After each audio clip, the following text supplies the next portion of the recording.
I'm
starting to lose my mind.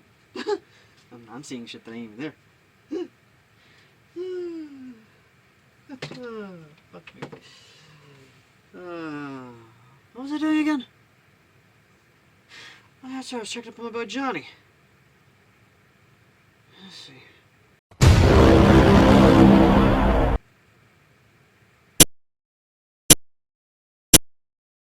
Holy shit, he had number 1? Fuck, I know what I'm reviewing today.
Ladies and gentlemen, as always, I'm your host, Airsoft Owl. Welcome to another Airsoft Owl Media Reviews, or fanfiction media reviews, or just media reviews in general. Now, last time I covered the story was, I think, what helped it, kind of.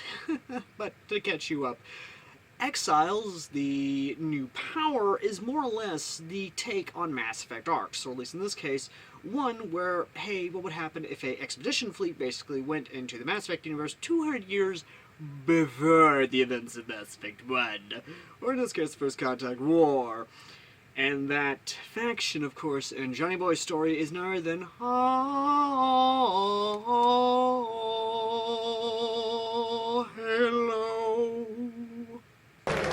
You told me there wouldn't be any cameras. And you told me you were gonna wear something nice. Folks need heroes, Chief, to give them hope. So smile, would you? Well, we still got something to smile about.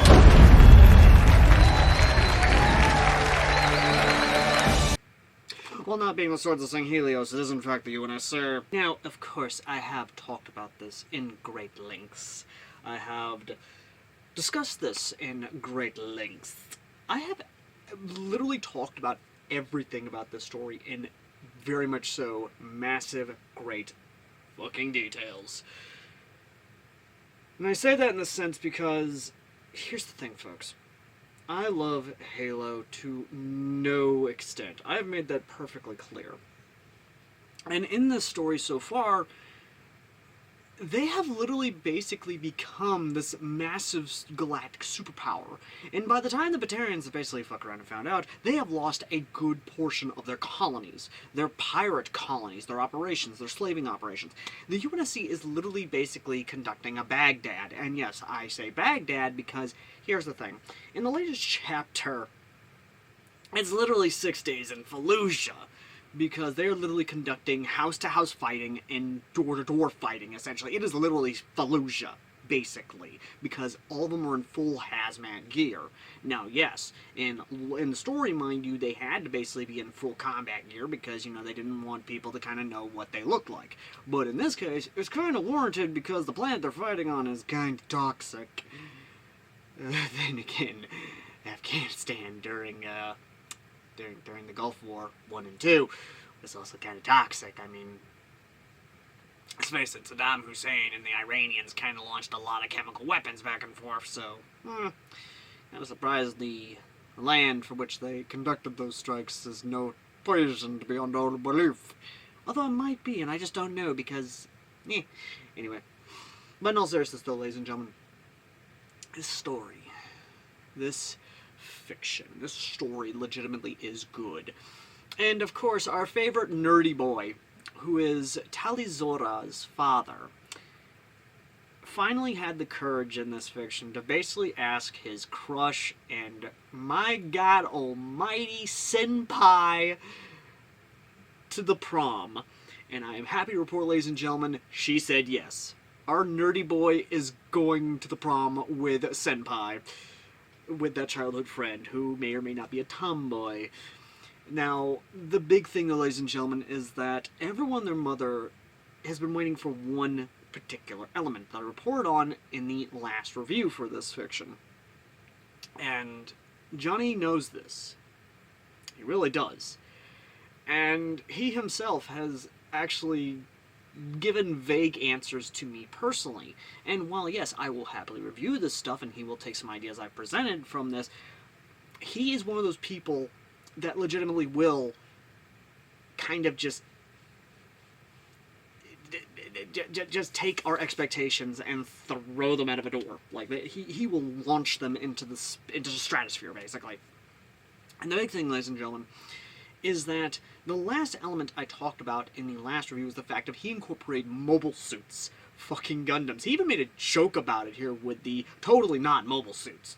And his father even basically being their version of the Red Comet. Now, here's the thing, ladies and gentlemen. And this has been stated before. The Xeon community and those who support Xeon have been watching this fic with bated breath.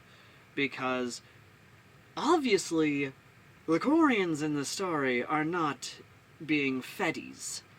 In reality, Johnny is molding them into pseudo-Xeon. And let me tell you now, ladies and gentlemen, if you want a more rabid fan base than Fallout fans, you look at Gundam's Xeon fans. And those motherfuckers? Those guys are so rabid that even though they will happily state that, yes, dropping a meteorite in a colony on the Earth was definitely a bit too far, they will basically go on the flip side and say Xeon did nothing wrong. Fool me once, I'm mad. Fool me twice, how could you? Fool me 3 times, you're officially that guy, okay? You know the one. You go to the bar, he's like, this suit is officially is a Giorgio Armani. Ask my dad knows, and fuck you! I ain't having that shit!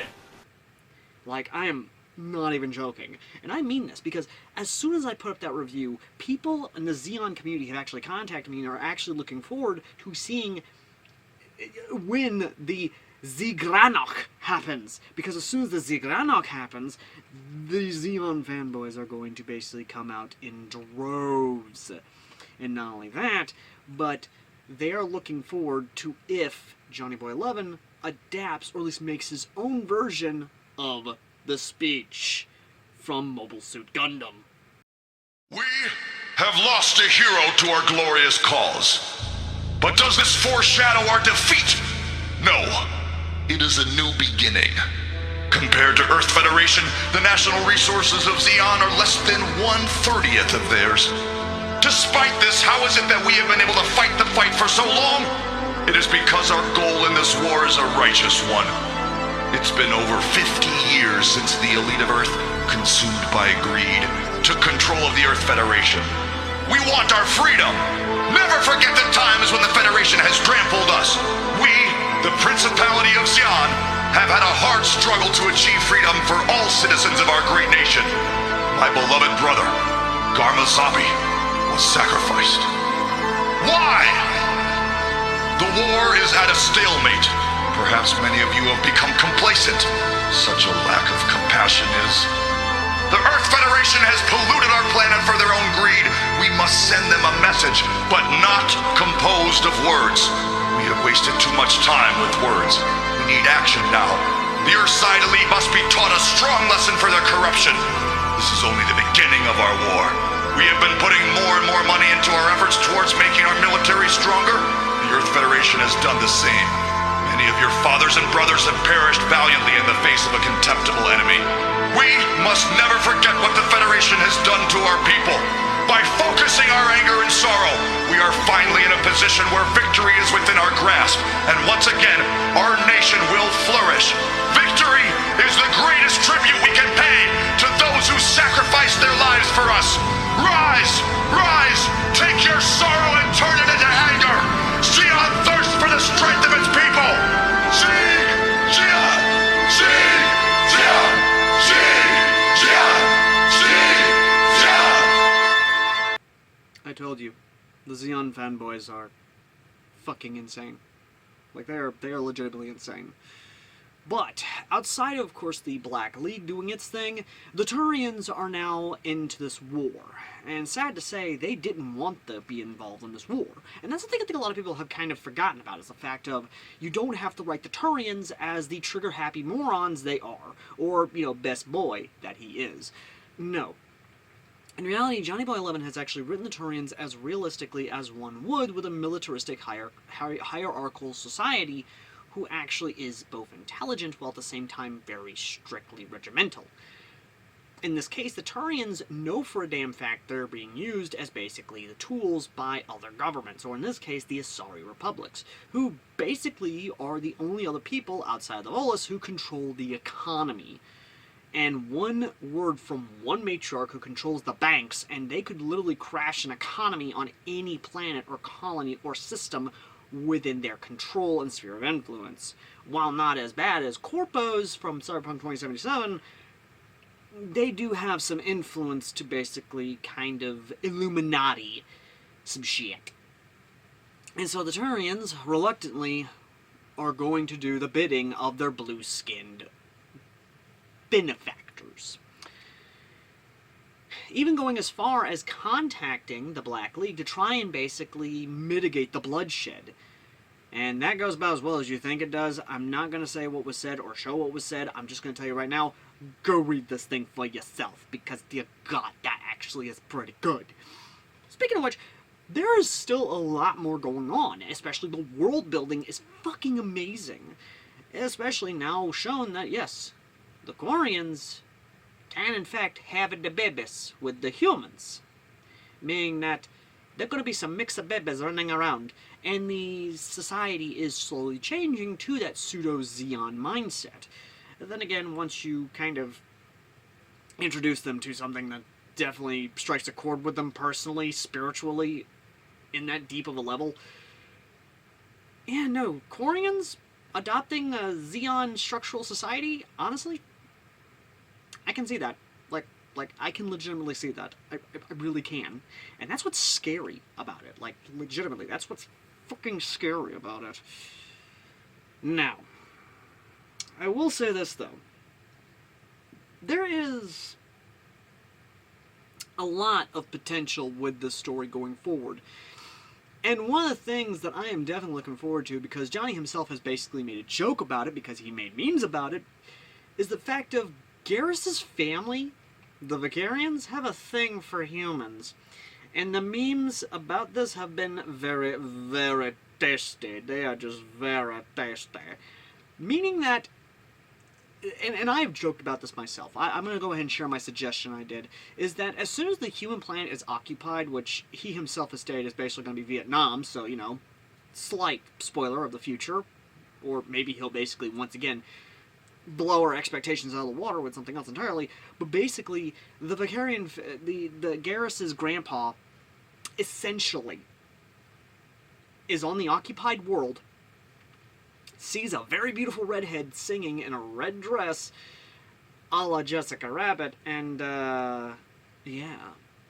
I'll let your imaginations run from there, and if you happen to be a Rule 34 artist who wants to share that kind of artwork with Johnny Boy 11, please do so. You know where his Wattpad is, and you know how to get in contact him that way. Then comment down below, by the way.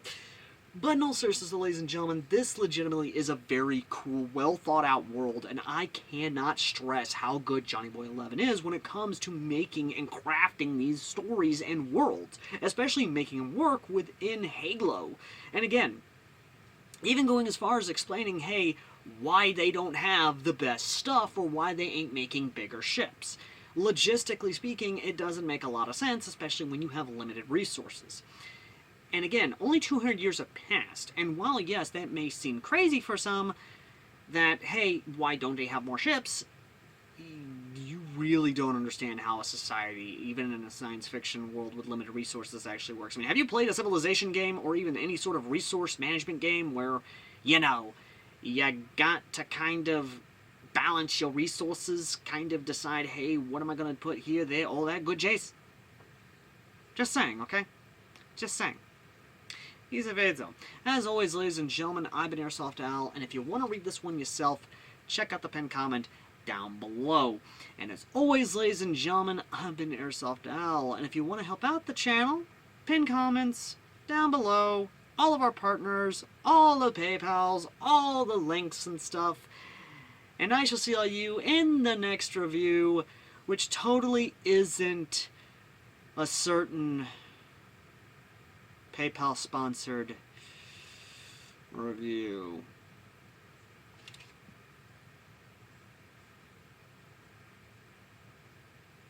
Till next time.